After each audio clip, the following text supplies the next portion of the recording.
Hello dear brothers and sisters, welcome to Shastra IAS. આશા રાખી રહ્યો છું કે આપ સૌ ભાઈઓ બહેનોની તૈયારી ખૂબ જ સરસ રીતે થઈ રહી હશે. આપ લોકો મન લગાવી, ખુદની ક્ષમતા પર વિશ્વાસ રાખી અને પોતાની તૈયારી કરી રહ્યા હશો. વિદ્યાર્થી મિત્રો, ઇન્ડિયન પોલિટી એન્ડ કોન્સ્ટિટ્યુશનમાં આપણે યુનિયન એન્ડ સ્ટેટ વચ્ચેના રિલેશન્સનો અભ્યાસ કરી રહ્યા છીએ. આપણે જોયું હતું કે ભાઈ ભારતનું બંધારણ છે એ કેવું છે? ફેડરલ પ્રકારનું છે, સંઘીય પ્રકારનું બંધારણ છે.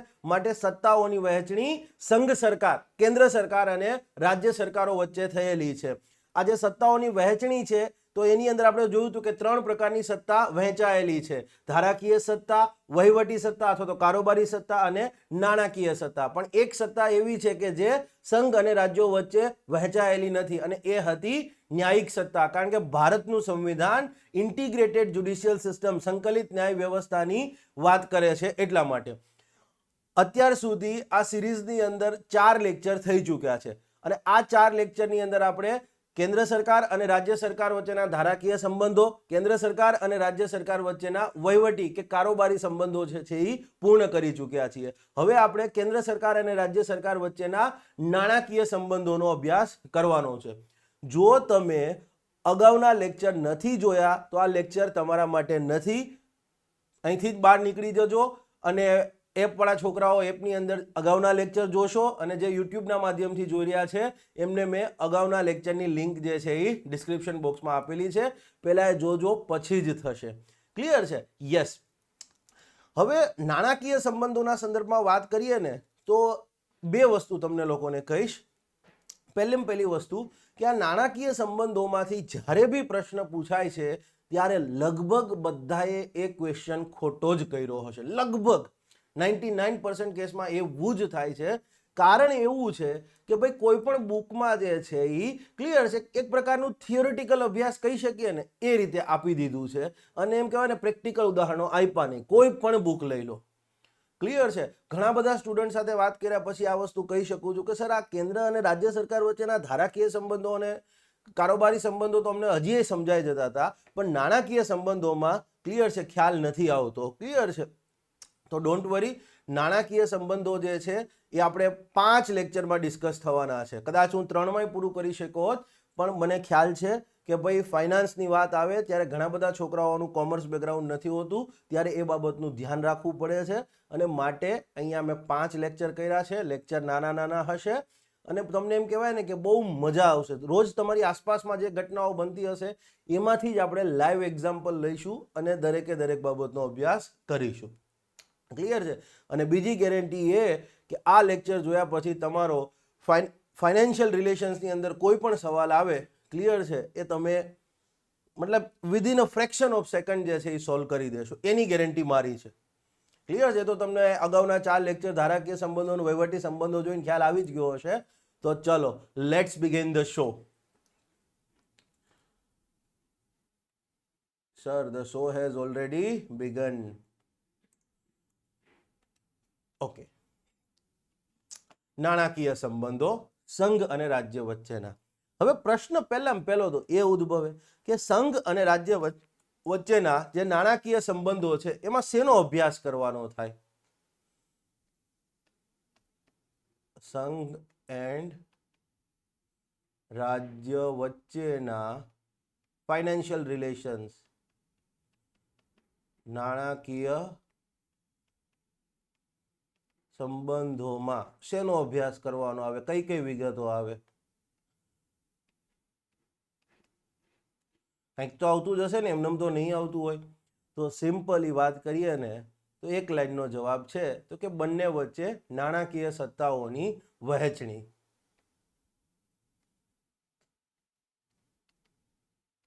સંવિધાન અન્વયે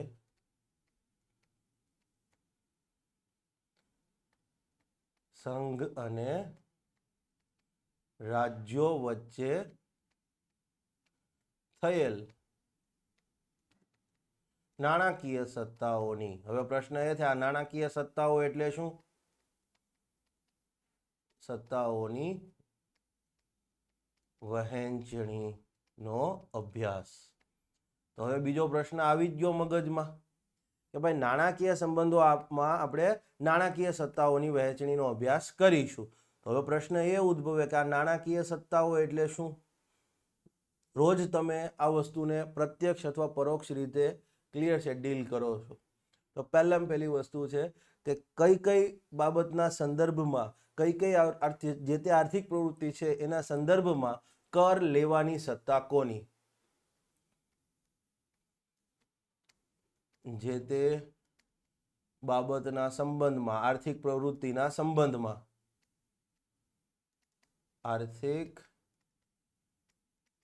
કામગીરીના સંબંધમાં કર લેવાની સત્તા કોની?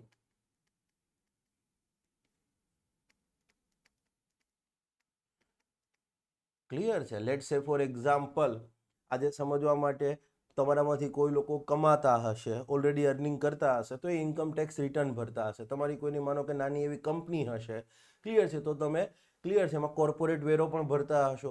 તો એ કેમ કેન્દ્ર સરકારને જ આપો છો, રાજ્ય સરકારને કેમ નથી આપતા? ક્લિયર છે? યસ. માનો કે પેટ્રોલ અને ડીઝલ લેવા જાઓ છો તો પેટ્રોલના ઉત્પાદન ઉપર એક્સાઇઝ ડ્યુટી, ઉત્પાદન વેરો કેન્દ્ર સરકારને જાય છે. તો રાજ્ય સરકાર રાજ્યમાં વેચાણ થાય છે તો વેટ લે છે. યસ. આજના દિવસે અમુક બાબતોમાં હજી વેટ ચાલુ છે, જે લોકોને ન ખ્યાલ હોય એને. ક્લિયર છે? યસ. તો આ વસ્તુ થઈ. તો કે જે તે બાબતના સંદર્ભમાં કર લેવાની સત્તા કોની? ઓકે, નેક્સ્ટ આવશે કયા કયા કરની આવકની કેન્દ્ર એન્ડ રાજ્યો વચ્ચે વહેંચણી થશે? અમુક કર એવા છે કે જેની આવક માનો કે કેન્દ્ર સરકાર ઉઘરાવે છે, એની આવક કેન્દ્ર સરકારને થાય છે, તો એને રાજ્યો સાથે વહેંચવા પડે. ક્લિયર છે? ડિસ્ટ્રીબ્યુટ કરવા પડે, એની સાથે ભાગ પડવાનો થાય. તો પ્રશ્ન એ થાય કે યસ, આ વહેંચણી કોને કેટલી મળશે? યસ. શેના આધાર પર થશે?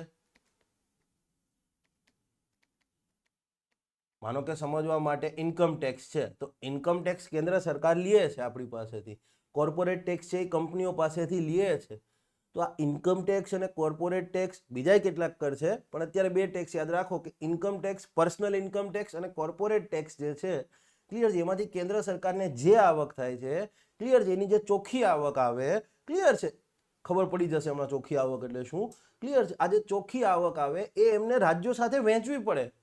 એવું ન હોય કે બધી આવક કેન્દ્ર સરકાર જ રાખે. રાજ્ય એવું ના કે ભાઈ તમે ટેક્સ કોની આગળ લીધો છે, તો કે અર્પણ પટેલ આગળથી. તો ગુજરાત રાજ્ય એવું ના કે ભાઈ અર્પણ પટેલ તો અમારા ગુજરાત રાજ્યમાં રહે છે, તો અમને કંઈક મળવું જોઈએ ને. માનો કે તમે ટેક્સ કોની આગળથી લીધો છે, તો સમજવા માટે રિલાયન્સ ઓઇલ રિફાઇનરી આગળથી. તો ગુજરાત સરકાર એવું ના કે રિલાયન્સ ઓઇલ રિફાઇનરી બની હતી ત્યારે જમીન અમને આપી હતી, ક્લિયર છે, એ અમારા રાજ્યમાં કામગીરી કરે છે, અમે ઇન્ફ્રાસ્ટ્રક્ચર ઊભું કર્યું છે. કોઈ બી ઇન્ડસ્ટ્રીની વાત હોય, અદાણી હોય કે રિલાયન્સ હોય કે કોઈ પણ સ્મોલ સ્કેલ ઇન્ડસ્ટ્રી હોય, તો અલગ અલગ રાજ્યો એવું તો કેમ કે ભાઈ અમારા રાજ્યમાં ઇન્ડસ્ટ્રી છે, અમારા રાજ્યમાં અમે એમને ફેસિલિટીઝ આપીએ છીએ. કદાચ પોલ્યુશન થતું હશે તો અમારા રાજ્યમાં થાય છે, તો અમને કંઈક આવક મળવી જોઈએ. તો યસ, કેટલાક કરવેરા એવા છે કે ભલે કેન્દ્ર સરકાર લે, પણ એમને રાજ્ય સરકાર સાથે એને આવક શેર કરવી પડે. શેના આધાર ઉપર શેર થશે? કોણ નક્કી કરશે કે આટલો હિસ્સો કેન્દ્રને રહે ને આટલો હિસ્સો બધા રાજ્યોને ભેગો થઈને આવશે? તો યસ, ફાઇનાન્સ કમિશનની તમે નથી વાત કરતા, હમણાં જ 16th ફાઇનાન્સ કમિશનની વાત આવી છે. તો આ બધું નાણાકીય સંબંધોમાં આવે, એમનેમ નથી કાંઈ. ત્રીજું, માનો કે let's say for example GST સંબંધિત જોગવાઈઓ. આપણે સમજવા માટે તમે બજારમાં જાઓ છો, કોઈ વસ્તુ લ્યો છો ને એની ઉપર સમજવા માટે 12% જીએસટી લાગ્યો, તો 6% કેન્દ્ર સરકારને જાય, 6% એ રાજ્ય સરકારને જાય. ક્લિયર છે? યસ. તો એ નક્કી તો થયું હશે ને. એ બધી વસ્તુઓ આપણે નાણાકીય સંબંધોમાં ભણવાની છે. અને ચોથું, ક્લિયર છે, ઋણ લેવાની બાબત. ઋણ લેવા સંબંધિત કે ભાઈ કેન્દ્ર સરકાર ઋણ લેશે, ક્લિયર છે, તો એ ક્યાંથી લેશે? રાજ્ય સરકારો ઋણ લેશે તો ક્યાંથી લેશે? ક્લિયર છે? યસ. અને આ સિવાય એક વસ્તુ આપણે કોર્સમાં ભણી જ ગયા છીએ, પણ છતાંય હજી એને અહીંયા એક થોડું ડિટેલમાં ભણીશું. પેલા જે ફંડ છે ને, કોન્સોલિડેટ ફંડ, એકીકૃત ફંડ, ક્લિયર છે, પબ્લિક એકાઉન્ટ ઓફ ઇન્ડિયા અને કન્ટિન્જન્સી ફંડ ઓફ ઇન્ડિયા, આ પણ આપણે ભણવાનું છે. ક્લિયર છે? યસ. તો આ બધી વસ્તુઓ નાણાકીય સત્તાઓની અંદર આવશે. તો કેન્દ્ર અને રાજ્ય વચ્ચેના નાણાકીય સંબંધોના અભ્યાસમાં આપણે શું ભણવાનું છે? તો આ બધી વસ્તુઓ, જે તે બાબતમાં કર કોણ લેશે, ક્લિયર છે, કયા કયા કરની આવકની વહેંચણી થશે, શેના આધાર પર થશે, જીએસટીના પરિપ્રેક્ષમાં શું જોગવાઈ છે, માનો કે જીએસટી કાઉન્સિલ શું કામ કરશે, ફાઇનાન્સ કમિશન શું કામ કરશે, ઋણ લેવાની વાત હોય તો શું જોગવાઈઓ છે, ક્લિયર છે. એ સિવાય પણ બીજી એક વસ્તુ ભણવાની છે કે આખા ભારતમાં વેપાર અને વાણિજ્યની જે સ્વતંત્રતા છે તો એની એ કંઈક વાત કરી જ લેવાના છીએ, ક્લિયર છે, ભાગ 13 અંદર જે આવ્યું છે. ઇન શોર્ટ, આ નાણાકીય સંબંધોમાં તમારે ક્લિયર છે સંવિધાનનો ભાગ 12 અને ભાગ 13 આવી જશે.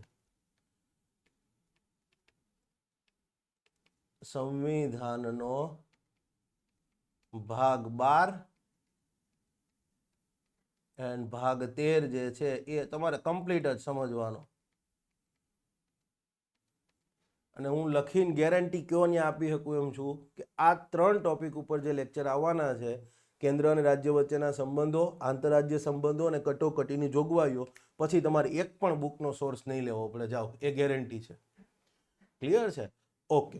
તો કેન્દ્ર અને રાજ્ય વચ્ચેના નાણાકીય સંબંધો છે એ ભાગ 12 હેઠળ આપવામાં આવ્યા છે, અનુચ્છેદ 268 થી 293 હેઠળ. સ્ટેપ બાય સ્ટેપ બધું જોવાનું છે. અનુચ્છેદ જ્યાં યાદ રાખવાનો હશે એ કહીશ, બાકી જરૂર નથી. ક્લિયર થઈ ગઈ વસ્તુ? ઓકે, ચાલો.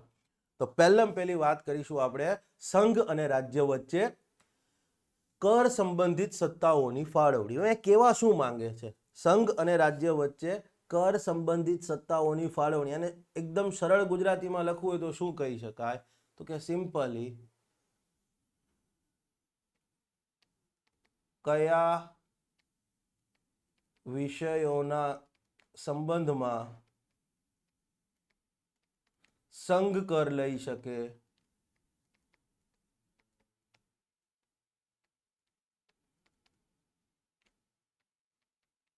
અને કયા વિષયોના સંબંધમાં રાજ્ય કર લઈ શકે. બસ. ટેક્સ, આ વસ્તુનો આપણે અભ્યાસ કરવાનો છે.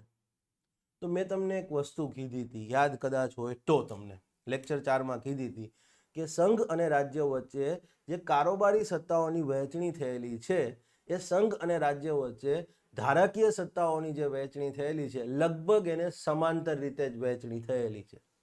તો ટેક્સમાં આવું જ છે કે સંઘ અને રાજ્ય વચ્ચે જે કર સંબંધિત સત્તાઓની વહેંચણી છે, કર સંબંધિત સત્તાઓની ફાળવણી છે, એ સંઘ અને રાજ્ય વચ્ચે જે ધારાકીય સંબંધોની વહેંચણી થયેલી છે, ધારાકીય સત્તાઓની વહેંચણી થયેલી છે, એને સમાંતર રીતે થયેલી છે. હમણાં તમને સમજાઈ જશે.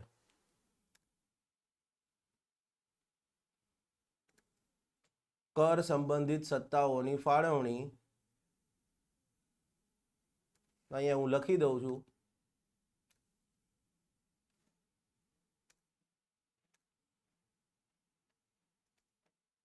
ધારાકીય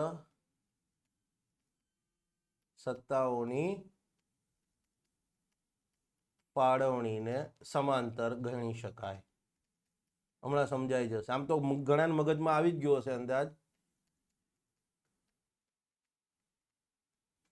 ગણી શકાય. કઈ રીતે? ઓકે, યાદ કરો, આપણી પાસે અનુસૂચિ 7 હેઠળ કેટલી યાદી છે? 3 યાદી છે. પહેલી છે સંઘ યાદી. તો સિમ્પલ એવું આપને ખ્યાલ છે કે સંઘ યાદીના વિષય ઉપર કાયદો બનાવવાની અનન્ય સત્તા કોની? તો કે ભાઈ તમારા કેન્દ્ર સરકારની, સંઘ સરકારની. તો યસ, સંઘ યાદીમાં જે કોઈ પણ વિષય લખેલો છે, જે કોઈ પણ ટેક્સનો ઉલ્લેખ કર્યો છે, યસ, એ ટેક્સ લેવાની સત્તા કોની? તો કે સંઘ સરકારની.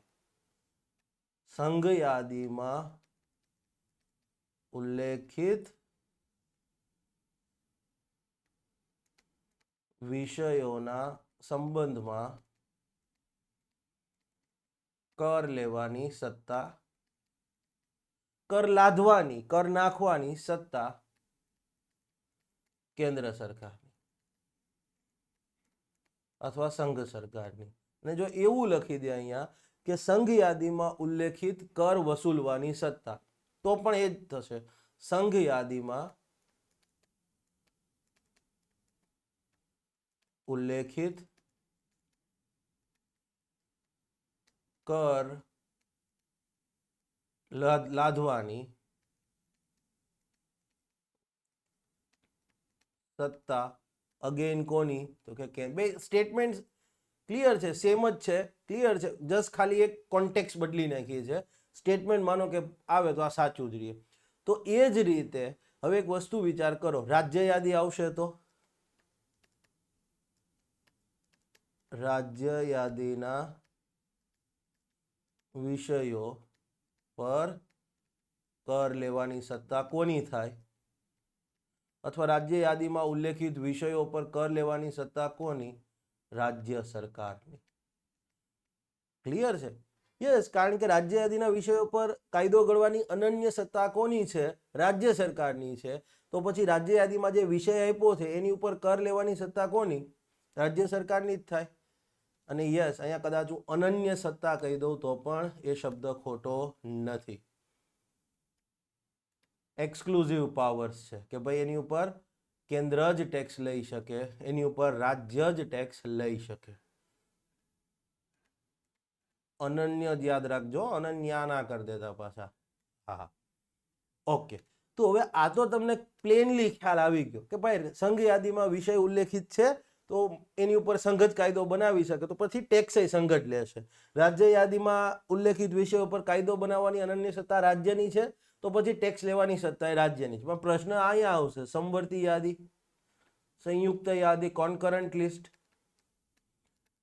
હવે સંયુક્ત યાદીમાં વાત કરીએ તો આપણને ખબર છે કે સંયુક્ત યાદીના વિષય ઉપર કાયદો બનાવવાની સત્તા કેન્દ્ર સરકારને છે અને રાજ્ય સરકારને છે. સત્તા તો બેયને છે કાયદો બનાવવાની, તો ટેક્સ લેવાની સત્તા કોને જશે?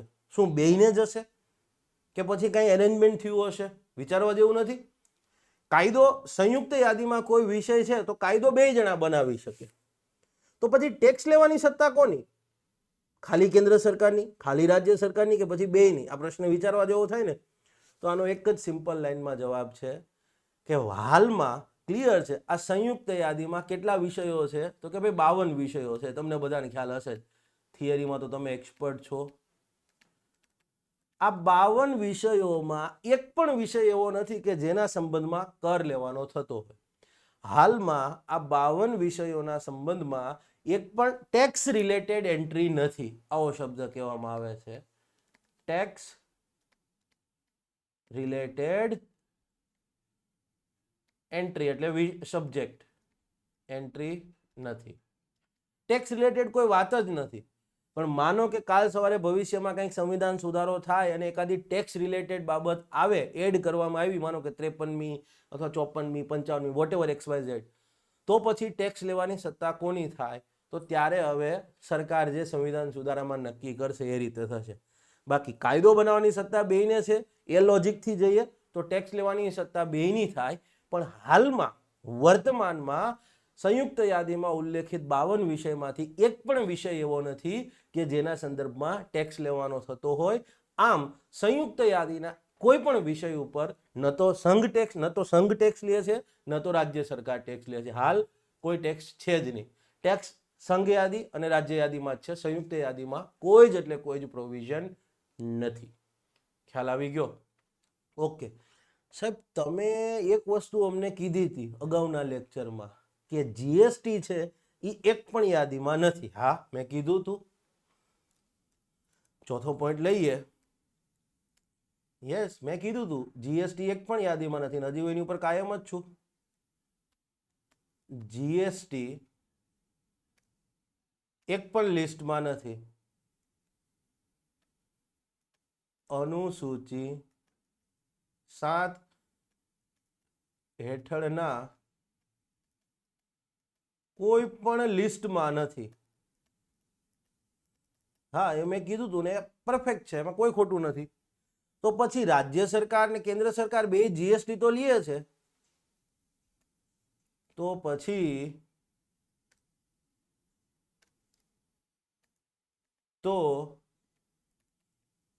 કેન્દ્ર સરકાર એન્ડ રાજ્ય સરકાર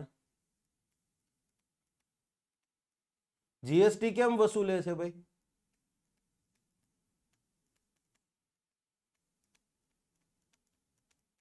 આ વિચારવા જેવું ને, કેમ વસૂલે છે? તો આનો આપણે જવાબ તમને ખબર હોવી જોઈએ, આપણે ભણી જ ગયા છીએ. આ જોગવાઈ ક્યાં કરવામાં આવી છે? અનુચ્છેદ 246A. કદાચ તમને ખ્યાલ હશે, મેં ભણાવી દીધું છે. 246A. 246A ની અંદર બે ક્લોઝ હતા. ક્લિયર છે? આર્ટિકલ 246 ની અંદર બે જોગવાઈઓ હતી. પહેલાની અંદર શું હતું? આપણે કીધું હતું કે ચીજવસ્તુ, સેવા કે બંનેના સપ્લાય ઉપર કેન્દ્ર સરકાર કે રાજ્ય સરકાર દ્વારા વસૂલવામાં આવતા જીએસટીના સંદર્ભમાં કાયદો બનાવવાની સત્તા સંઘ સરકાર અને રાજ્ય સરકાર બંનેને રહેશે. પરંતુ જો આ ચીજવસ્તુ, સેવા કે બંનેનો સપ્લાય આંતરરાજ્ય વ્યાપારના પરિપ્રેક્ષમાં થતો હોય તો પછી એની ઉપર કર લેવાની સત્તા આઈજીએસટી, આપણે કીધું હતું, યાદ છે? યસ, કેન્દ્ર સરકારને જ છે. તો આ વસ્તુ હવે ભૂલતા નહીં. CGST, SGST and IGST. મેં તમને કીધું હતું આઈજીએસટી. તો હવે તમને ખબર પડી કે ભાઈ જીએસટી ને કેમ કોઈ લિસ્ટમાં નથી નાખ્યું. આપણે આર્ટિકલ જ સ્પેસિફિક દાખી દીધો 246A અને આગળ જતા 269A પણ આવશે ત્યારે જોઈશું. પણ 246A જે છે એમાં જ સત્તા આપી દીધી, માટે કોઈ લિસ્ટમાં ઉલ્લેખ નથી કરવો પડ્યો. અને માટે તમે જુઓ, રાજ્યસભા 249 હેઠળ રાષ્ટ્રીય હિતમાં કોઈ પ્રસ્તાવ પસાર કરે, ત્યાં પહેલા એવું ખાલી એટલું જ આવતું જીએસટી પહેલા રાજ્ય યાદીના કોઈ પણ વિષય ઉપર, હવે જીએસટીના સંબંધમાં છે. યાદ આવ્યું?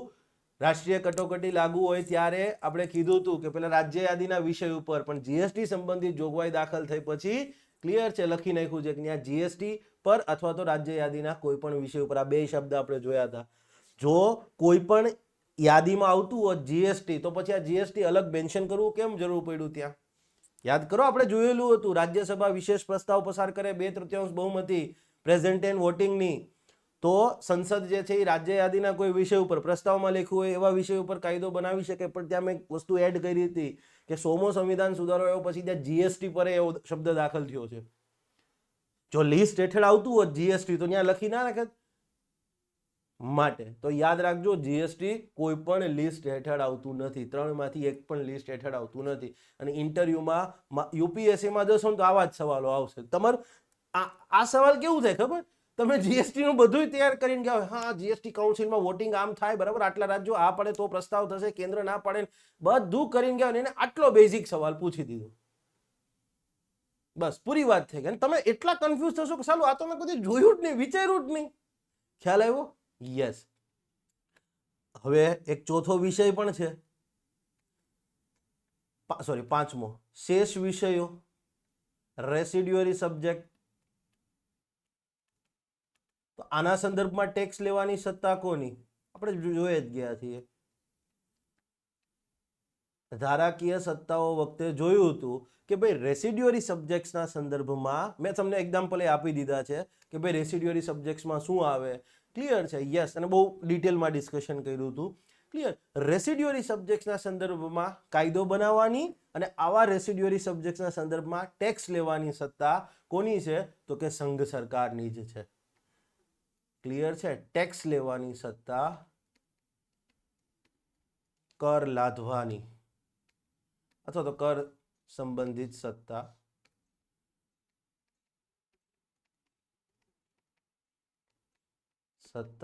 સંઘ સરકારની. કોઈ પ્રેક્ટિકલ એક્ઝામ્પલ આપી શકે? લક્ષ્મીકાંતમાં આપ્યું છે એ નહીં. લક્ષ્મીકાંતમાં એક્ઝામ્પલ આપ્યા છે, માનો કે ગિફ્ટ ટેક્સ છે. ક્લિયર છે? તમે સાંભળ્યું જ હશે.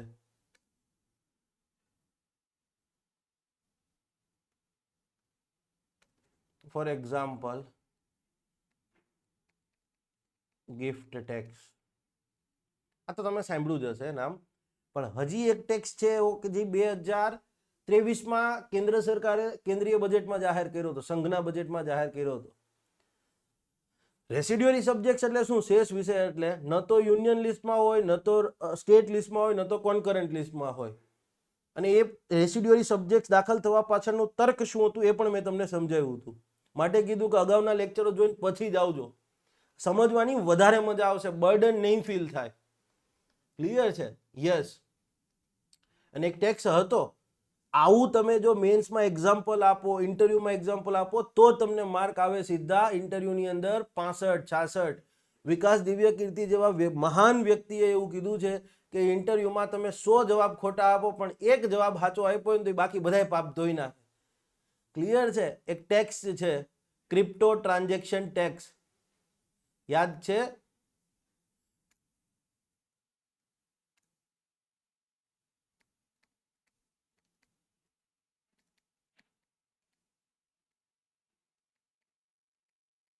ક્યાં લખ્યું છે સંઘ લિસ્ટમાં ક્રિપ્ટો કરન્સી જેવું? ક્રિપ્ટો કરન્સી તો નવી વસ્તુ છે, તો એક પણ લિસ્ટમાં નથી.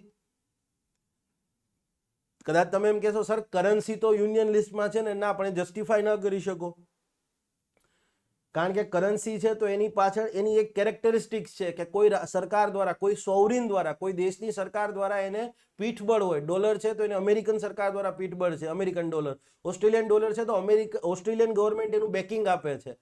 ક્લિયર છે? બ્રિટિશ પાઉન્ડ છે તો ક્લિયર છે બ્રિટિશ ગવર્મેન્ટ એની પાછળ છે. ઇન્ડિયન રૂપી છે તો ઇન્ડિયન ગવર્મેન્ટ એની પાછળ છે, બેકિંગ છે, ગવર્મેન્ટ એને આધાર આપે છે.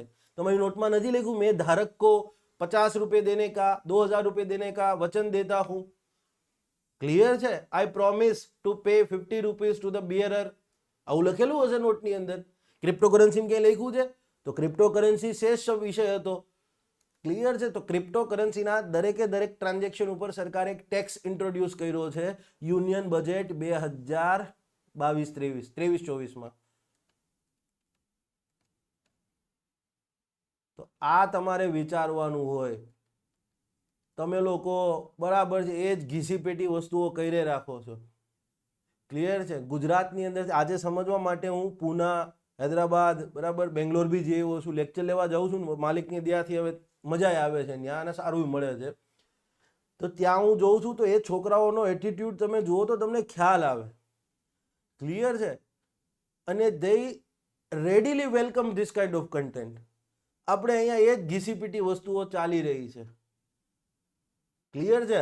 આ રાજ્યનું હિત તમારે કરવું હોય તો આઈએએસ આઈપીએસ બની રાજ્યની અંદર પાછું આવવું પડશે, કેડર લેવી પડશે.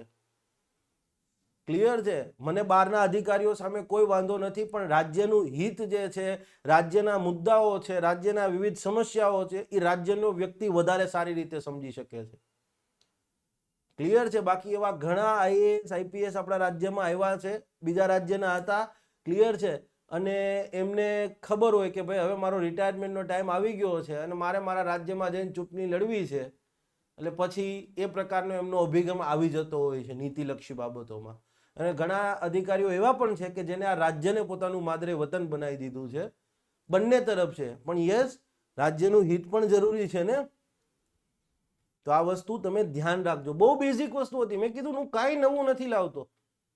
યુનિયન બજેટ તમે તમારા સાહેબ આગળ ભણ્યા હોય તો ન્યાય એને આ વસ્તુ તમને કીધેલી હોવી જોઈએ. તો તમારે ઇન્ટરલિંકિંગ આને કહેવાય. તમે ઇન્ટરલિંકિંગ કોને કહો છો? કે સમજવા માટે એક છોકરો હતો, એને એક જ નિબંધ આવડતો હતો ગાય ઉપર.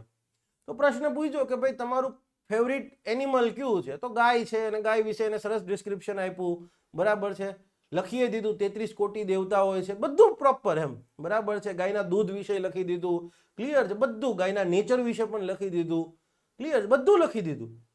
હવે એને પૂછવામાં આવ્યો ગાર્ડન ઉપર હશે, અથવા તો એને ગાર્ડન ઉપર હશે સમજવા માટે પૂછવામાં આવ્યો. તો એની સ્ટોરી એ જ ચાલુ કરી કે ભાઈ ગયા અઠવાડિયે હું ગાર્ડનમાં ગયો હતો, ગાર્ડનની અંદર ક્લિયર છે ઘણા બધા વૃક્ષો હતા, ઘાસ હતું, તો ઘાસ જે છે ગાય ચારતી હતી અને પછી ગાયના ઉપર એસે ચાલુ કરી દીધો.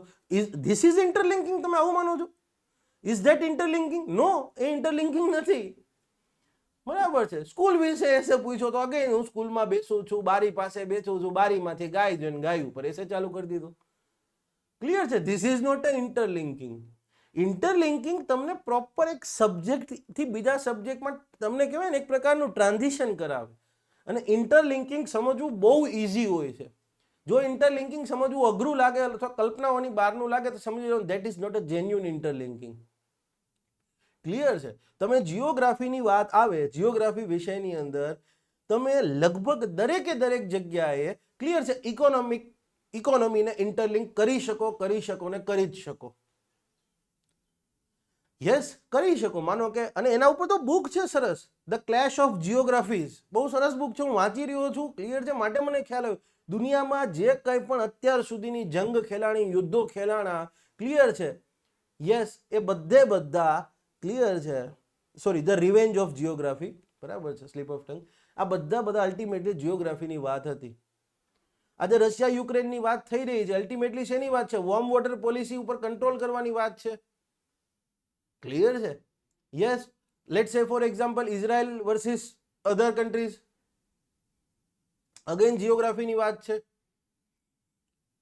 Let's say for example યમનમાં Hothi રૂબેલ છે, બરાબર છે, અગેન એ જુઓ જીઓગ્રાફીની જ વાત છે. China belt and road initiative, again geography. તો અલ્ટિમેટલી જીઓગ્રાફી તો બધી જગ્યાએ લિંક થવાનું છે.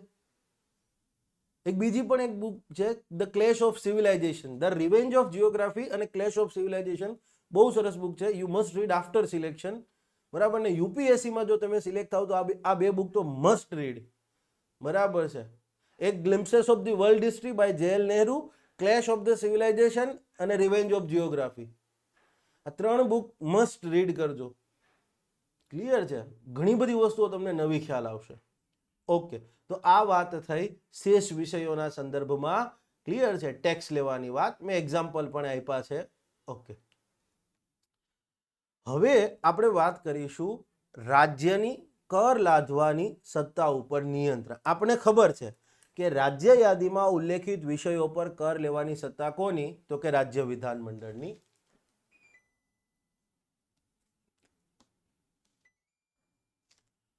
રાજ્ય યાદીમાં ઉલ્લેખિત કોઈ વિષય છે એની ઉપર ટેક્સ લેવાની અનન્ય સત્તા કોની? રાજ્ય વિધાનમંડળની. અથવા રાજ્ય યાદીમાં કોઈ ટેક્સ લખેલો છે, માનો કે જમીન ઉપરની એસ્ટેટ ડ્યુટી છે, ક્લિયર છે, સમજવા માટે ઇલેક્ટ્રિસિટીના સંદર્ભમાં ડ્યુટી છે, ક્લિયર છે, જમીનનું જે મહેસૂલ છે, લેન્ડ રેવન્યુ, તો આ બધી વસ્તુ રાજ્ય યાદીમાં ઉલ્લેખિત કોઈ પણ ટેક્સ હોય, ડ્યુટી હોય, તો એ વસૂલવાની સત્તા અનન્ય સત્તા કોની? રાજ્ય વિધાનમંડળની. બંને રીતે લઈ શકો, વિષયના પરિપક્ષમાં ટેક્સ લેવાની અથવા સીધો જે ટેક્સ લખ્યો છે એ લાદવાની સત્તા રાજ્ય સરકારની છે. આમ છતાં પણ સંવિધાનમાં રાજ્યની જે કર લાદવાની સત્તા છે એની ઉપર 4 નિયંત્રણ લગાડવામાં આવ્યા છે. સમજો.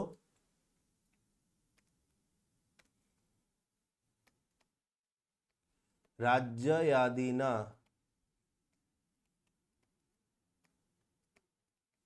વિષયના સંબંધમાં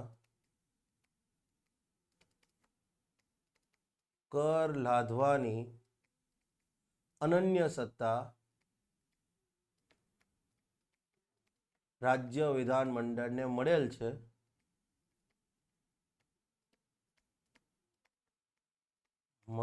છે. આમ છતાં પણ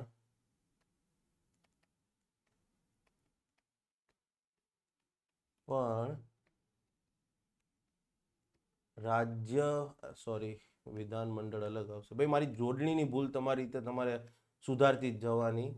તો સાહેબ તમે ટાઈપ કરો છો એ બધું વર્સ ટાઈપ છે, એમાં ભૂલ નહીં આવતી.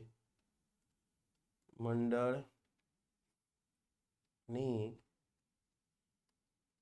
કર લાદવાની સત્તા પર સંવિધાન અન્વયે 4 નિયંત્રણો છે. 4 restrictions અને વેરી ઇઝી. 4 કીવર્ડ યાદ રાખજો એટલે તમને ખ્યાલ આવી જશે. હવે આ 4 નિયંત્રણો ક્યાં ક્યાં? 4 કીવર્ડ તમારે ખાલી યાદ રાખવાના છે. એક છે પ્રોફેશન, ટ્રેડ, કોલિંગ, એમ્પ્લોયમેન્ટ. સમજાવું છું શું છે.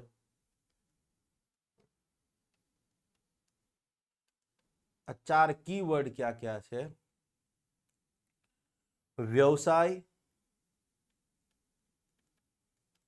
ધંધો, વ્યાપાર, ધંધો,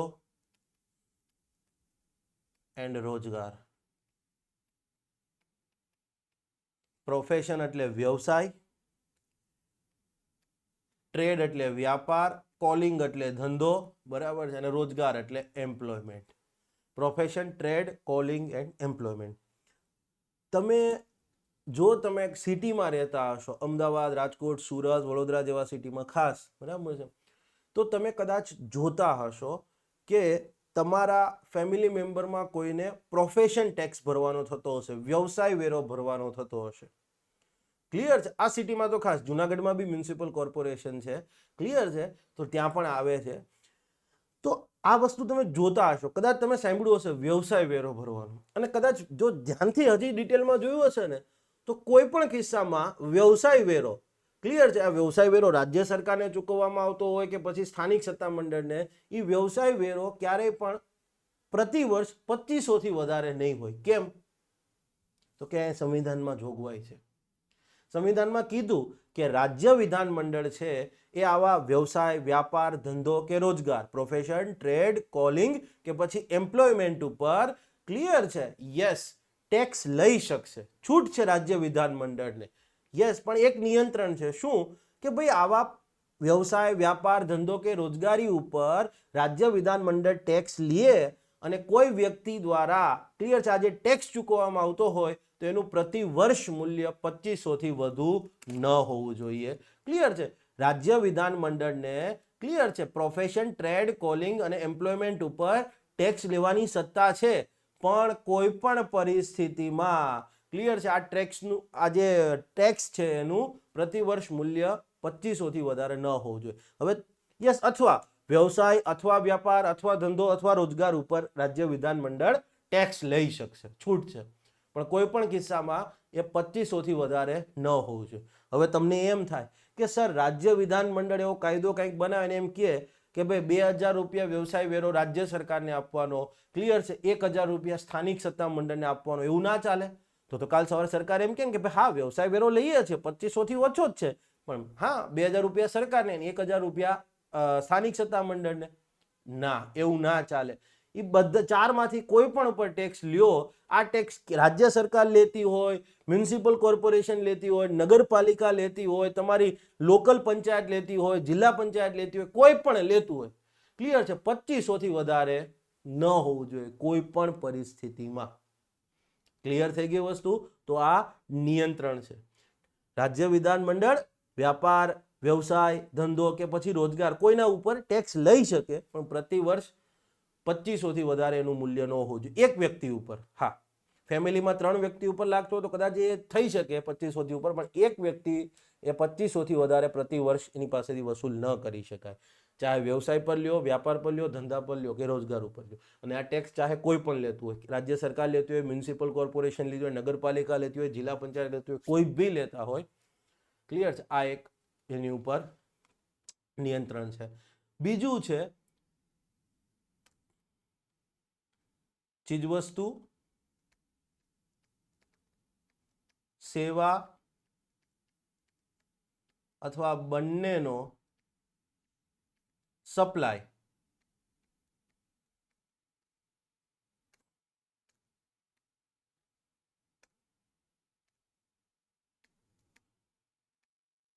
સપ્લાય પણ કેવો સપ્લાય? આપને ખબર છે ચીજવસ્તુ, સેવા અથવા બંનેનો જે સપ્લાય થતો હોય તો એની ઉપર કેન્દ્ર સરકાર જીએસટી, રાજ્ય સરકાર એસજીએસટી લઈ શકે.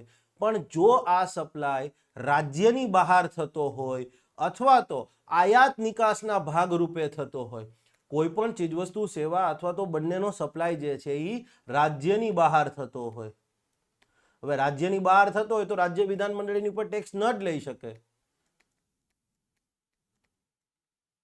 કે પછી આયાત નિકાસના ભાગરૂપે થતો, ઇમ્પોર્ટ એક્સપોર્ટ નિકાસના ભાગરૂપે થતો હોય. રાજ્ય સરકાર આજે સમજવા માટે તમે કપડાં લેવા જાઓ અને કપડા ઉપર માનો કે 18% જીએસટી છે, લક્ઝરી કપડા માની લઈએ, કપડા ઉપર 18% જીએસટી છે, ઓકે. તો હવે એમાં જીએસટી લાગશે 18%, 9% કેન્દ્ર સરકારના, 9% જે તે રાજ્યના. પણ માનો કે એ વસ્તુ આયાત નિકાસના પરિપ્રેક્ષમાં થતી હોય, ગુજરાતના મુન્દ્રા પોર્ટ ઉપરથી એ ભારતની બહાર ગલ્ફ કન્ટ્રીમાં એક્સપોર્ટ થવાના હોય, તો તો હવે એની ઉપર ગુજરાત સરકારનો અધિકાર રહેશે ને એની ઉપર આઈજીએસટી થઈ જાય. અને માનો કે લેટ્સ સે ફોર એક્ઝામ્પલ મહારાષ્ટ્રની અંદર કોઈ ચીજવસ્તુ કે સેવાનો સપ્લાય થઈ રહ્યો છે. માનો કે ગુજરાતનો કાપડનો વેપારી છે, ક્લિયર છે, એ કાપડ અહીંયા કપડાં બનાવે છે, પણ હવે મહારાષ્ટ્રમાં એનું વેચાણ થવાનું છે, તો પછી મહારાષ્ટ્રના લોકલ માર્કેટમાં જીએસટી લાગશે ને રાજ્ય સરકાર આપણી ગુજરાતની ઉપર જીએસટી નહીં લઈ શકે. ક્લિયર છે? તો આ એક વસ્તુ ખાસ યાદ રાખજો. ચીજવસ્તુ, સેવા કે બંનેના સપ્લાય ઉપર રાજ્ય સરકાર જીએસટી લઈ શકે છે 246A(1) હેઠળ. પણ જો આવો સપ્લાય રાજ્યની બહાર થવાનો હોય, આયાત નિકાસના ભાગરૂપે થવાનો હોય તો લઈ શકાય નહીં. હવે પ્રશ્ન એ થાય કે આ નક્કી કોણ કરે કે ભાઈ આ જે તે સપ્લાય જે છે એ રાજ્યની બહાર થઈ રહ્યો છે, આયાત નિકાસના ભાગરૂપે થઈ રહ્યો છે, આ નક્કી કોણ કરશે? યસ, સંસદ નક્કી કરે. માટે જ રાજ્ય વિધાનમંડળની સત્તા પર નિયંત્રણ છે.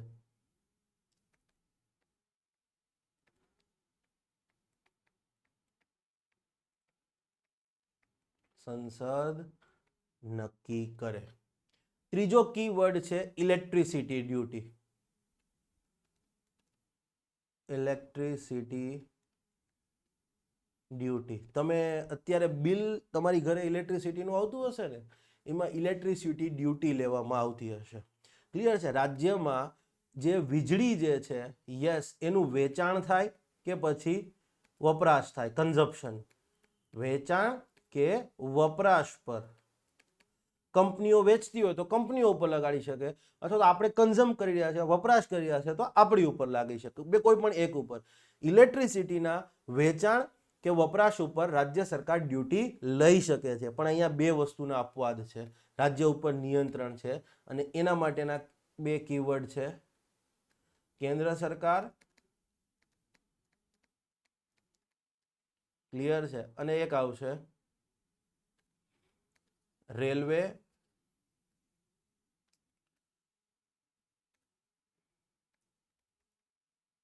કેન્દ્ર સરકાર, railway construction, maintenance and operation, બાંધકામ, જાળવણી અને એની કામગીરી. શું કહે છે? મેં કીધું એમ રાજ્ય સરકાર રાજ્યમાં ઇલેક્ટ્રિસિટીનું વેચાણ થતું હોય કે ઇલેક્ટ્રિસિટીનો વપરાશ થતો હોય એની ઉપર ડ્યુટી લઈ શકે. પણ કોઈ ઇલેક્ટ્રિસિટી કેન્દ્ર સરકારને વેચવામાં આવી હોય અથવા તો કેન્દ્ર સરકાર દ્વારા વપરાશ થતો હોય એના ઉપર રાજ્ય સરકાર ડ્યુટી લઈ શકે નહીં. આનું એક પ્રેક્ટિકલ ઉદાહરણ સરસ છે. તમે જે જિલ્લામાં હશો ત્યાં તમારે ઇન્કમ ટેક્સની ઓફિસ તો હશે જ, કસ્ટમની એ હશે, પણ ઇન્કમ ટેક્સની ઓફિસ તો હશે જ. ક્લિયર છે? તો હવે ઇન્કમ ટેક્સની ઓફિસમાં જે લાઇટ બિલ આવશે ત્યાં ઇલેક્ટ્રિસિટી ડ્યુટી નહીં આવે, કારણ કે કેન્દ્ર સરકારે એનો વપરાશ કર્યો છે. ખ્યાલ આવ્યો? માનો કે રાજ્યમાં રેલવેના બાંધકામમાં ઉપયોગ થતી હોય, રેલવેના જાળવણીમાં, રેલવે પ્લેટફોર્મ પર વીજળી તો જોશે જ ને. યસ, રેલવેમાં માનો કે બાંધકામ કરવાનું થતું હશે, રેલવે આખું રેલવે સ્ટેશન બનાવે ને વીજળી તો જોઈએ ને, એમને તો નહીં થાય. તો રેલવેના કોઈ પણ ઇન્ફ્રાસ્ટ્રક્ચરનું બાંધકામ, કન્સ્ટ્રક્શન કરવાનું હોય, રેલવેની જાળવણીમાં, રેલવે ટ્રેનો હવે તો ઇલેક્ટ્રિસિટી વાળી નથી આવતી, યસ, કે પછી રેલવેની જે કામગીરી છે, ઓપરેશન્સ છે, મતલબ ટ્રેન ચલાવવાનું ને એ બધું, રેલવેના બાંધકામ, રેલવેની જાળવણી કે પછી રેલવેના ઓપરેશન્સ માટે કેન્દ્ર સરકારને માનો કે કોઈ વીજળી વેચવામાં આવી અથવા તો રેલવેની કોઈ કંપનીને, માનો કે IRCTC છે, બરાબર છે, ઇન્ડિયન રેલવે ફાઇનાન્સ કોર્પોરેશન છે, બરાબર, તો કેન્દ્ર સરકારને અથવા તો કોઈ રેલવેના કોર્પોરેશનને રેલવેના બાંધકામ, જાળવણી કે પછી કામગીરીના ભાગરૂપે વીજળી વેચવામાં આવી હોય તો આવા ઉદ્દેશ્યથી વીજળી વપરાઈ હોય તો એની ઉપર રાજ્ય સરકાર ઇલેક્ટ્રિસિટી ડ્યુટી લઈ શકતું નથી. એક મિનિટ, બહુ શરદી થઈ ગઈ છે ભાઈ હમણાં તો. નેક્સ્ટ છે કીવર્ડ ઇન્ટરસ્ટેટ રિવર વેલી. ઇન્ટરસ્ટેટ, આંતરરાજ્ય, रिवर और रिवर वेली.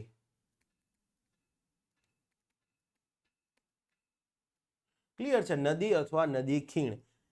હવે આપણે જોઈએ છીએ કે આજે આંતરરાજ્ય જળ વિવાદ તો છે, ઘણા બધા, માનો કે મહાનદીનો ચાલે છે, ક્લિયર છે. Let's say for example Ravi અને બિયાસનો પણ આંતરરાજ્ય જળ વિવાદ ચાલે છે.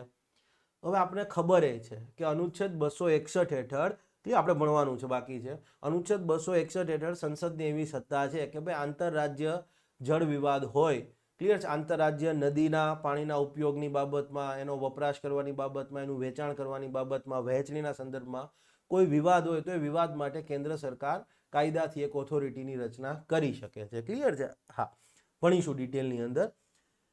તો હવે માનો કે સંસદે કોઈ આંતરરાજ્ય નદી કે નદી ખીણના ડેવલપમેન્ટ માટે, ક્લિયર છે, કોઈ ઓથોરિટીની રચના કરી હોય, આંતરરાજ્ય નદી કે નદી ખીણના ડેવલપમેન્ટ માટે, એના વિકાસ માટે, એના નિયમન માટે કોઈ ઓથોરિટીની રચના કરી હોય. માનો કે આપણે જોઈએ છે ને ગોદાવરી, હા, ગોદાવરી અથવા સતલુજ નદીના સંદર્ભમાં આ પ્રકારની ઓથોરિટીની રચના કરી છે. ક્લિયર છે? તો માનો કે આવી ઇન્ટરસ્ટેટ રિવરના ડેવલપમેન્ટના પરિપ્રેક્ષમાં કોઈ ઓથોરિટીની રચના કરવામાં આવી હોય. હવે આ ઓથોરિટીએ કોઈ પાણીનો સંગ્રહ કર્યો હોય, આ ઓથોરિટી છે એ આ કોઈ પાણીનું વેચાણ કરે, આ ઓથોરિટી છે એ સમજવા માટે ઇલેક્ટ્રિસિટી ઉત્પન્ન કરતી હોય, ક્લિયર છે ને, એ ઇલેક્ટ્રિસિટીનું વેચાણ કરતી હોય, ક્લિયર, તો એના ઉપર રાજ્ય વિધાનમંડળ ટેક્સ લઈ શકશે? ના નથી. પણ યસ, અહીંયા એક વિશેષ જોગવાઈ છે. આપણને ખબર છે કે ભાઈ કોઈ પણ ટેક્સ કાયદાની ઓથોરિટી વિના લઈ શકાય નહીં. અનુચ્છેદ 265, no tax shall be levied or collected without authority of law. કાયદાની જોગવાઈ વિના, કાયદો ઘડ્યા વગર કોઈ પણ ટેક્સ નાખી શકાય નહીં કે વસૂલી શકાય નહીં. ક્લિયર છે? તો યસ, આંતરરાજ્ય નદી કે નદી ખીણના વિકાસ માટે કેન્દ્ર સરકારે કોઈ ઓથોરિટીની રચના કરી હશે. એ ઓથોરિટી પાસે જે કંઈ પણ પાણી હોય, પછી તો એ નદીનું પાણી ઓથોરિટીના અંડર આવી જાય, તો એ ઓથોરિટી કોઈ પાણીનો સંગ્રહ કર્યો હોય, પાણી છે એનું વેચાણ કરતું હોય, ઇલેક્ટ્રિસિટી ઉત્પન્ન કરતી હોય, ઇલેક્ટ્રિસિટીનું ડિસ્ટ્રીબ્યુશન કરતી હોય, વેચાણ કરતી હોય, તો રાજ્ય વિધાનમંડળ એના ઉપર ટેક્સ લઈ શકશે. પણ આ જે ટેક્સ લેવા માટેનું બિલ, એ ખરડો જ્યારે વિધાનમંડળની અંદર આવશે, રાજ્ય વિધાનમંડળની અંદર, યસ, એક વિધાનમંડળ એ ખરડો પસાર કરી દે પછી ગવર્નર પાસે તો આવશે ને. તો ગવર્નરે આ ખરડાને ફરજિયાતપણે રાષ્ટ્રપતિના ભલામણ માટે રાખવું પડે. ગવર્નર એને બરાબર પોતાની સંમતિ ન આપી શકે. ગવર્નર આપવા ઈચ્છતા હોય તો એ ન આપી શકે. એને ફરજિયાત એ બિલ પ્રેસિડેન્ટના કન્સિડરેશન માટે, પ્રેસિડેન્ટના ભલામણ માટે, રિકમેન્ડેશન માટે રિઝર્વ રાખવું પડે. રાષ્ટ્રપતિ યસ અથવા નો કહેશે. તો અહીંયા તમને એક બીજો પણ પોઈન્ટ મળી ગયો મિત્રો, કે ભાઈ રાજ્ય વિધાનમંડળ ખરડો પસાર કરે અને રાજ્યપાલ પાસે મંજૂરી માટે આવે ત્યારે કયા ખરડાને રાષ્ટ્રપતિએ પ્રેસિડેન્ટની મંજૂરી, પ્રેસિડેન્ટની ભલામણ માટે આરક્ષિત રાખવો પડે ફરજિયાત? તો એક તો આંતરરાજ્ય નદીવાળું કીધું એ, અને એ સિવાય રાજ્યની હાઈકોર્ટની સત્તા ઉપર અસર કરતું હોય એવું કોઈ બિલ હોય તો એને રિઝર્વ રાખવું પડે. આ સવાલ ઘણી બધી વાર એક્ઝામમાં આવ્યો છે. ક્લિયર છે? યસ. તો આ હતી એની વાત. હવે આપણે આગળના જે ટોપિક સમજવાના થાય, ક્લિયર છે, એના માટે કેટલાક શબ્દો, કેટલીક ટર્મિનોલોજી છે એને સમજીશું. 5-10 મિનિટ થશે. બેઝિક ટર્મ છે. ક્લિયર છે? તમને એમ કે ઇમ્પોઝિશન ઓફ ટેક્સ, ઇમ્પોઝ કરવું, બરાબર છે? ઇમ્પોઝિશન ઓફ ટેક્સ એટલે સિમ્પલી કર લાદવો,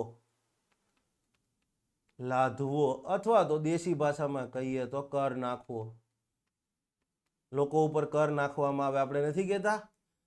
ક્લિયર છે? ઇમ્પોઝિશન ઓફ ટેક્સ એટલે કર લાદવો, કર નાખવો. ક્લિયર છે? માનો કે જીએસટી ઇમ્પોઝ કરવામાં આવ્યો છે આપણી ઉપર. ક્લિયર છે? ઇન્કમ ટેક્સ આપણી ઉપર કેન્દ્ર સરકાર ઇમ્પોઝ કરે છે. જીએસટી તો કે કેન્દ્ર સરકાર અને રાજ્ય સરકાર બંને આવશે. કલેક્શન ઓફ ટેક્સ એટલે કરની વસૂલાત, કરની વસૂલાત કરવી. હવે કરની વસૂલાત કરવી એટલે શું સમજવા માટે લેટ્સ સે ફોર એક્ઝામ્પલ, તમે પ્રોમિસરી નોટ્સ હોય, બરાબર છે? પ્રોમિસરી નોટ્સ એટલે કોઈ આગળથી પૈસા લીધા હોય અને એના સંદર્ભમાં એક, બરાબર છે, લીગલ ડોક્યુમેન્ટ. તો એમાં જે સ્ટેમ્પ ડ્યુટી છે ને એ કેન્દ્ર સરકાર નાખી છે, લાધેલી છે કેન્દ્ર સરકારે, પણ એની વસૂલાત રાજ્ય સરકાર કરે છે. તો જરૂરી નથી કે જેને કર નાખ્યો હોય, જેને કર લાદ્યો હોય એ જ એની વસૂલાત કરે. માનો કે ઇન્કમ ટેક્સ છે, તો ઇન્કમ ટેક્સ નાખવામાં, લાદવામાં કેન્દ્ર સરકાર દ્વારા આવ્યો છે, એની વસૂલાત પણ કેન્દ્ર સરકાર જ કરે છે. ક્લિયર છે? યસ. જીએસટી પહેલા માનો કે સેન્ટ્રલ સેલ્સ ટેક્સ હતો, ચીજવસ્તુના આંતરરાજ્ય વ્યાપાર ઉપર સીએસટી સેન્ટ્રલ સેલ્સ ટેક્સ લાગતો. તો સેન્ટ્રલ સેલ્સ ટેક્સ જે છે એ કેન્દ્ર સરકાર નાખતી હતી, કેટલી ટકાવારી છે એ કેન્દ્ર સરકાર નક્કી કરતી હતી, પણ એની કલેક્શન ક્લિયર છે, એ સેન્ટ્રલ સેલ્સ ટેક્સનું કલેક્શન જે તે રાજ્ય સરકાર જ કરતી હતી અને એ જે તે રૂપિયા છે એ રાજ્ય સરકાર જ રાખતી હતી. ક્લિયર છે? યસ. તો ઇમ્પોઝિશન ઓફ ટેક્સ એટલે કર નાખવો, કલેક્શન ઓફ ટેક્સ એટલે કરની વસૂલાત કરવી. આ બધી તો સમજાઈ જતું હતું. હવે ધીમે ધીમે ઉપરની આગળની ટર્મિનોલોજી આવી. ગ્રોસ ટેક્સ રિસીપ્ટ્સ અથવા ગ્રોસ ટેક્સ પ્રોસીડ્સ. હવે ગ્રોસ એટલે શું? તો મેથેમેટિક્સમાં જેને ટોટલ કહીએ એને ઇકોનોમિક્સમાં ગ્રોસ કહેવાય.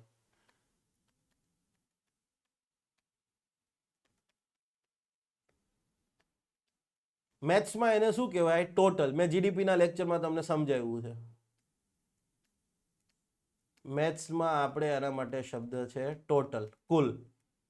ક્લિયર છે? તો ગ્રોસ ટેક્સ રિસિપ્ટ એટલે આવક. રિસિપ્ટ એટલે આવક. ગ્રોસ એટલે તો કરની કુલ આવક. આનું શુદ્ધ ગુજરાતી એવું થાય કે કરની કુલ આવક. કર ઉઘરાયો, કર લાયદો, કર વસૂલ કર્યો અને જે કંઈ પણ રૂપિયા આવ્યા 5 લાખ કરોડ, 2 લાખ કરોડ, 50,000 કરોડ, એને કહેવાય tax receipt, gross tax receipt. તો નેટ એટલે શું? તો આપણે gross domestic product, net domestic product આવું જોઈએ છીએ. ક્લિયર છે? યસ. ગ્રોસ નેશનલ પ્રોડક્ટ અથવા gross national income, net national income. તો આ નેટનો મિનિંગ શું થાય? ચોખ્ખું. તો આપણે કંઈક બાદ કરતા હતા જીડીપીના કેસમાં, જીડીપીમાંથી કંઈક બાદ કરતા હતા ત્યારે આપણને નેટ મળતું હતું. જીએનપી માંથી, ગ્રોસ નેશનલ પ્રોડક્ટમાંથી કંઈક બાદ કરતા હતા ત્યારે આપણે એનએનપી મળતું હતું, એમાં ડેપ્રિસિએશન બાદ કરતા હતા, કદાચ યાદ હશે. બરાબર? નેટ એટલે ચોખ્ખું. તો અહીંયા કંઈક બાદ કરવાનું થશે. ક્લિયર છે? શું આવશે? તો simply gross tax receipt, gross tax receipt minus cost of collection.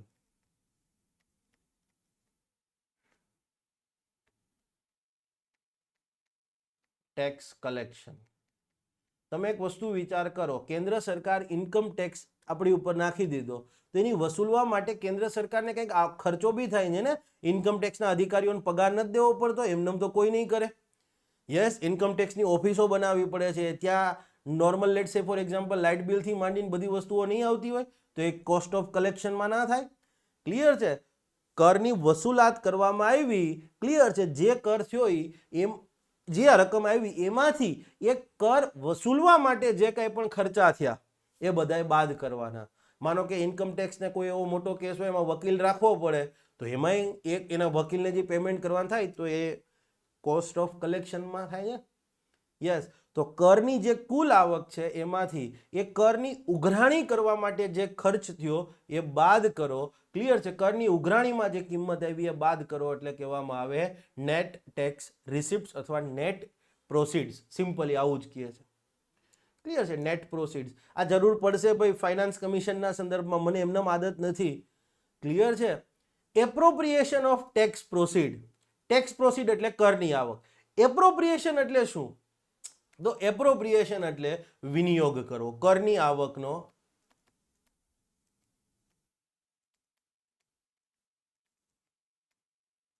વિનિયોગ કરવો. વિનિયોગ કરવો એટલે એક સિમ્પલ વસ્તુ થાય અહીંયા એવું સમજવાનું કે કરની આવકનો ઉપયોગ કરવો. કરની આવક કોઈ હેતુથી ઉપયોગ કરવી. ક્યાંય આવશે નહીં આનું તમ તારે એપ્રોપ્રિએશન ઓફ ટેક્સ પ્રોસીડ, પણ આ તો કદાચ ક્યાંય પૂછાય કે ભાઈ appropriation of tax by state government, આવું કહે તો કે રાજ્ય સરકાર જે કરની આવકનો વિનિયોગ કરશે, અર્થાત રાજ્ય સરકારને જે કરની આવક થાય એ આવક રાજ્ય સરકાર કોઈક હેતુ માટે ઉપયોગ કરશે. એપ્રોપ્રિએશન ઓફ ટેક્સ પ્રોસીડ એટલે કરની આવક છે એનો વિનિયોગ કરવો. વિનિયોગ કરવો એટલે કોઈ એક ઉદ્દેશ્ય માટે એને ઉપયોગ કરવી, એને કહેવાય appropriation of tax proceed. Next છે એપોર્શનમેન્ટ. એપોર્શનમેન્ટ એટલે એપોર્શનમેન્ટ. બરાબર છે? સે ફોર એક્ઝામ્પલ આ પેજ છે, બરાબર છે, આ એક પેજ તમે નીચે મને જોઈ શકશો સાઈડમાં, આ એક પેજ છે, બરાબર, આ એનું એપોર્શનમેન્ટ થયું, એપોર્શનમેન્ટ, બરાબર છે, યસ. એપોર્શનમેન્ટ એટલે શું કહેવા માંગે છે? એપોર્શનમેન્ટ એટલે આમ તો કહેવાય દેશી ભાષામાં કહીએ તો ડિસ્ટ્રીબ્યુશન, ભાગ પાડવા, ડિસ્ટ્રીબ્યુશન, ભાગ પાડવા અથવા તો વહેંચણી કરવી, વહેંચણી કરવી, ક્લિયર છે, ડિસ્ટ્રીબ્યુશન.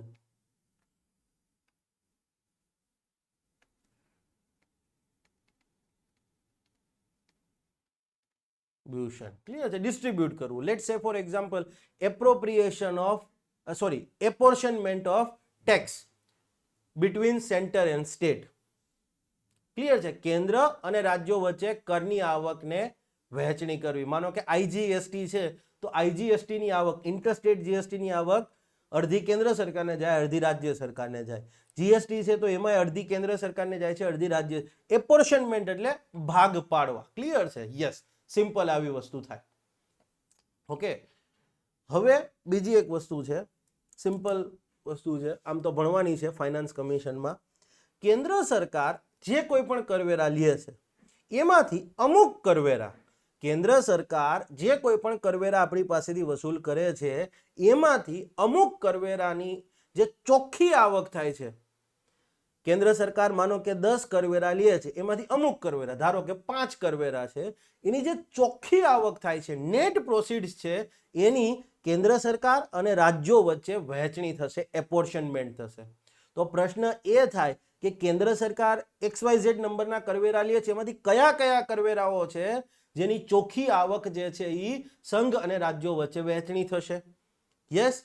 હવે આ જે ચોખ્ખી આવક થઈ એનો કેટલો હિસ્સો, માનો કે 10 કરવેરા કેન્દ્ર સરકાર લે છે, એમાંથી 6 કરવેરાઓ જે છે એની ચોખ્ખી આવકની વહેંચણી થાય છે.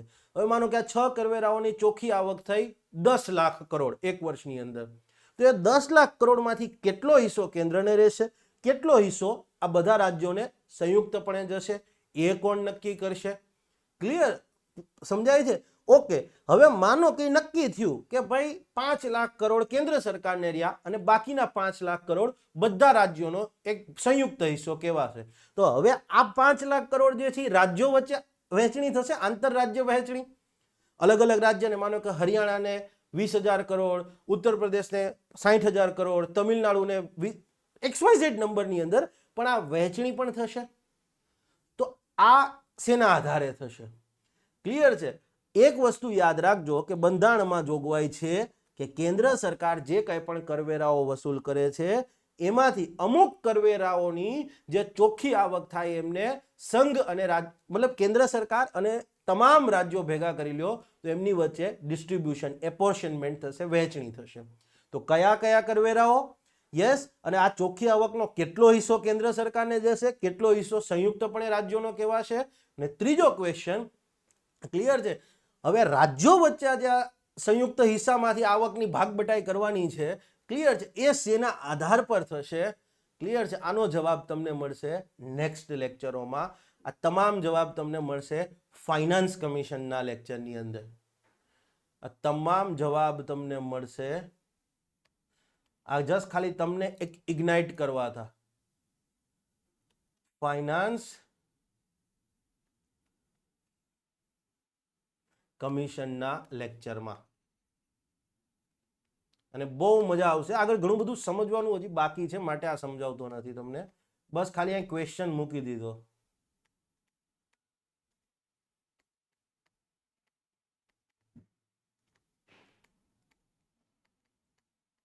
લેક્ચરમાં ક્લિયર છે?